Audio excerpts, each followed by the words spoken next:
Hi friends, I'm Matt Heisler, the Director of Ministry with Youth and Their Families here at Lake Grove, and it is so good to talk with you today about the reservoir entry, which is called How Many Loaves Do You Have? And this section of the book is called Questions Jesus Asks. For those of you who have picked up our book, Lent, or not our book, but the book we're using for Lent, called Lent in Plain Sight, you might have noticed that this week is centered around the plain item of bread. And today's question is also a reference to bread. How many loaves do you have? This quote comes from Matthew 15, verses 32 through 38, where Jesus is seeking to feed this great crowd, and the disciples quickly realize, well, there's no way that we have enough food for that. At least that's what they think. And then Jesus asks, how many loaves do you have? And miraculously, with just a few loaves, 7 loaves and a few small fish, is able to feed this giant crowd. So bread is something all of us have probably tasted or held in our hands, and that's one of the things I really love about the Bible, how even across so much time and space, there are so many ways we can relate to its messages.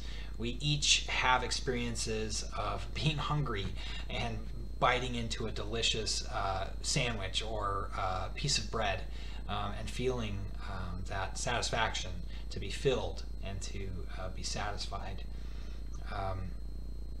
But the truth is, when it comes to us serving others or thinking about our own giftings and abilities, we might not think that what we have to bring and who we are is enough. But the reservoir says we all have abilities, we all have life experiences, and even just the awareness of our inadequacy can be enough in the hands of Jesus. While I was reading this entry, it reminded me of a time early in college when I was welcomed into being a small group leader for high school boys by a local youth pastor, my pastor. At the time, I felt like Moses. What could I offer to these boys? I felt completely unqualified and unprepared. But my youth pastor encouraged me.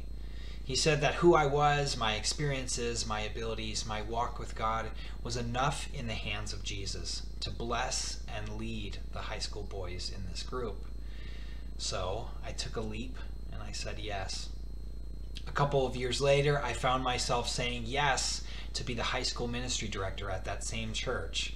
And a handful of years after that, I found myself saying yes to head off to Princeton Seminary to follow a calling to ministry. By God's grace, I find myself saying yes even still, knowing that in Jesus' hands, my loaves will be enough.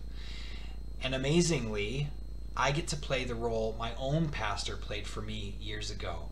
Today, I get to encourage young people in their own walks, letting them know that in the hands of Jesus, they are enough, and that even when it feels like they aren't enough, they're more than enough in the hands of our God.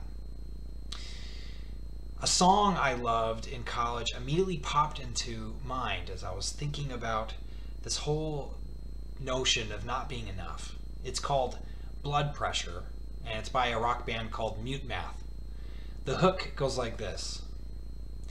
Be more, do more, check your blood pressure. The song is all about the feeling of needing to be more than we are and to do more than we can in order to measure up, in order to be enough. Maybe that's something you can relate to. The striving to be enough, to do enough. But the truth is, in God's kingdom, it's not our striving that multiplies the loaves. Matthew 15 doesn't tell us that the disciples made it all happen, that they just gathered enough food and made the feast come together. No, the disciples brought what they had, and Jesus did the rest.